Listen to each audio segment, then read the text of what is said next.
Hi, this is Kramer's Corner with a technical update on the US market. What is driving it and what is not driving it higher, and what is really lacking.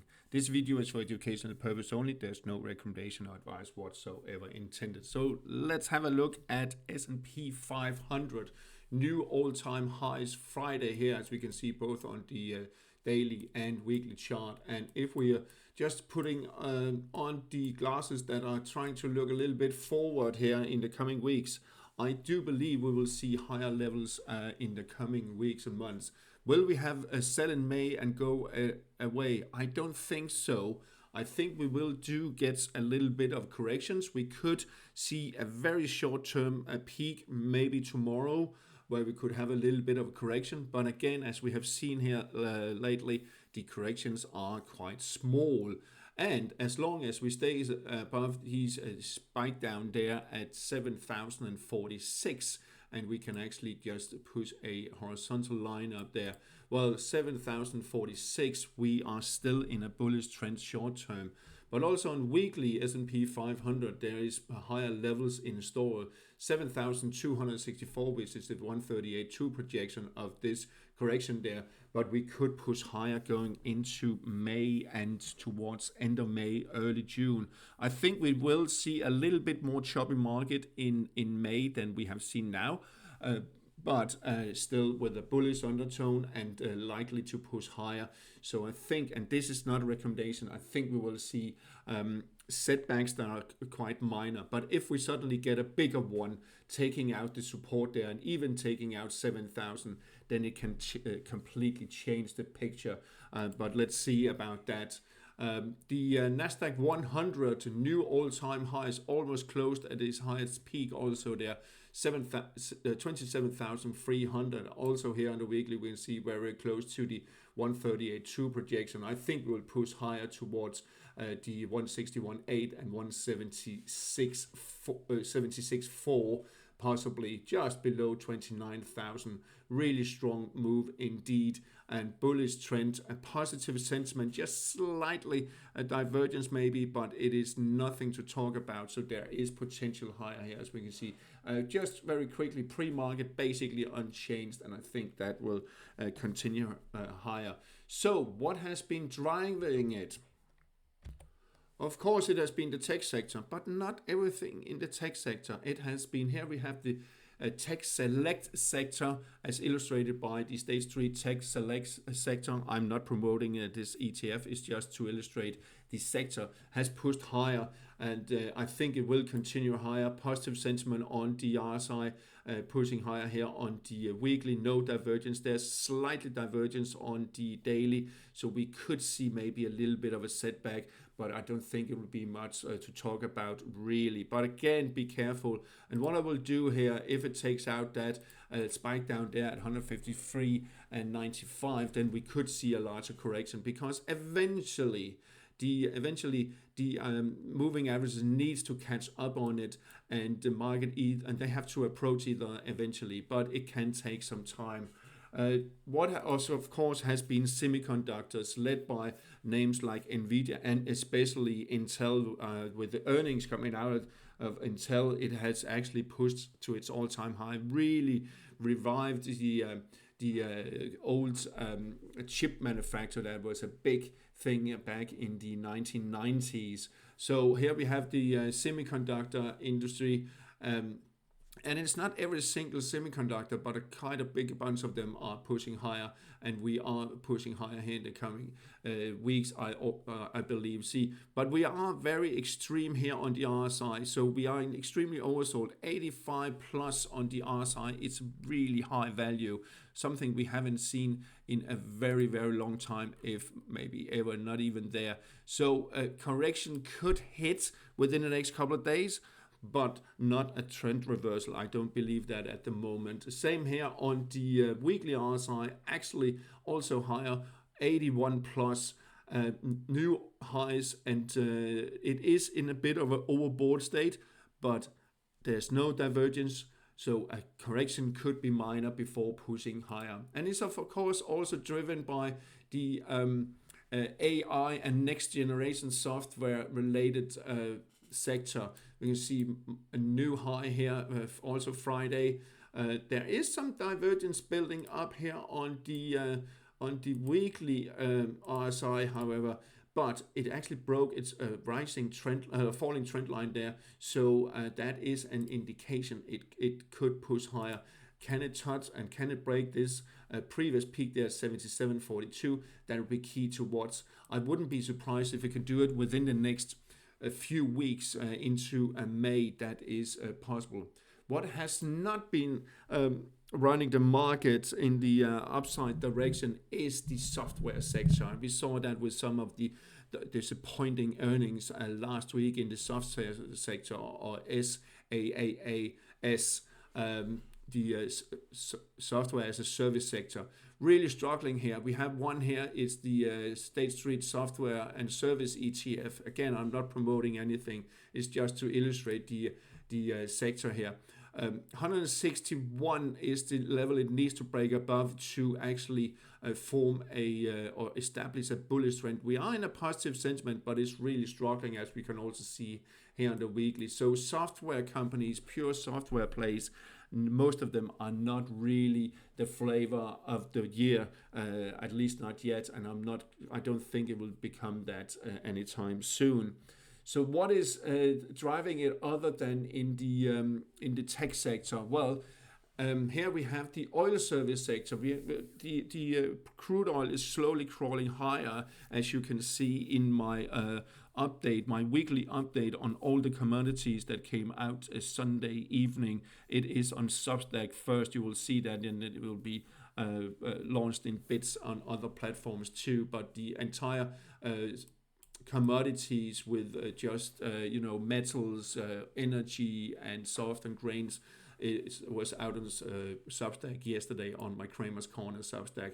But oil services pushing higher, new highs there also on weekly. There is some divergence building up on the RSI, as we can see, and we can draw a trend line here, but it is about to break above it on the weekly, indicating likely higher levels, and all the moving averages also pushing high. You can see 55 breaking above the 100 here last week, and give it a week or two, then we'll also break above the 200, creating a really like a double whammy gold cross there between the medium term and the longer term moving averages. So oil sector seems to be continuing to be stronger, especially the service sector, whereas the explorations, like the big companies like Exxon and Conoco and these guys, they are struggling a little bit, but you can see here on the weekly, the 55, give it a couple of weeks, it's broken above the 100, and the 200 also rising. So positive sentiment, no divergence, indicating likely higher levels on the also the exploration sector. So what has been really hard hit lately and is likely to continue to be hard hit? Well, the financial sector here rejected just around the 200 moving average, the upper part of the cloud, and the 100 moving average, and could decline further with the 55 tracking a lower there.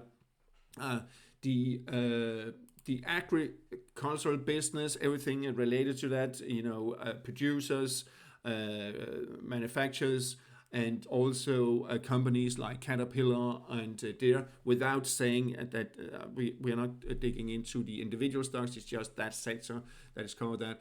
And had a good run here earlier this year, but now it seems to really setting back, and it could very likely set even more back down here. And this is the ETF for the Agri business. And finally, also aerospace and defense, especially defense, has been struggling lately, back to the 200 moving average here on the daily. If it takes out the lows here around 210, this is the aerospace and defense ETF. Then we could see a further sell-off down to around 200, this level here. And it is really in the cards at the moment. Negative sentiment on the RSI, likely to sell off further.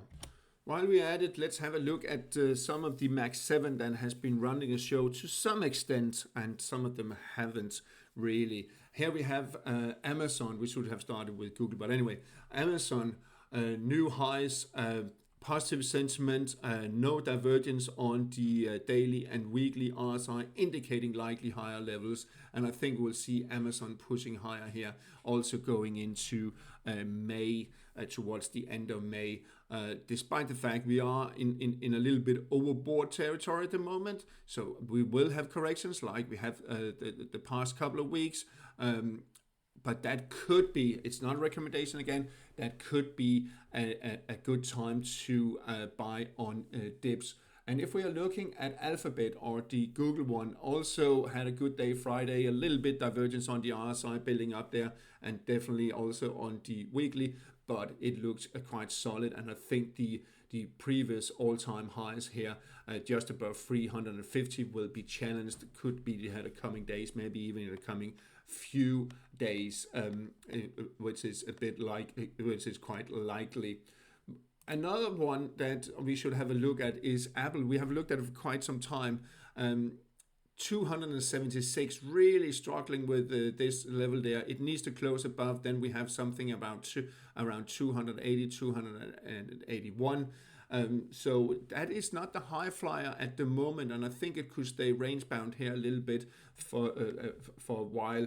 Moving on to some of the other bigger names that we normally talk about when we're talking about the Mag 7 is, of course, Microsoft, big software company. So they are struggling. Yes, they have bounced quite strongly here the past few weeks, which we have been discussed. And it also closed above the resistance there at 423.60, and just short term above the 100 moving average before it sold off again. Positive sentiment on the RSI, but it is struggling to get above the cloud. If it does get above the cloud and it continues to take out these peaks here, then we could see Microsoft pushing higher towards these areas up here, 475. But it seems like it will really be a struggle, so be careful. If it takes out and closes below 411, then a bearish trend could resume or be established.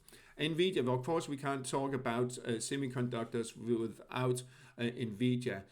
After pausing a little bit last week, as we see, after breaking the 196, establishing a bullish trend, it took off Friday, and it could continue higher, very close to taking out the previous peak there at 212 and a change. And I think we will see it pushing higher. RSI also back above 60 threshold and above the falling trend line it had there. So, and it also actually broke up. There was a warning sign when it broke that falling trend line there.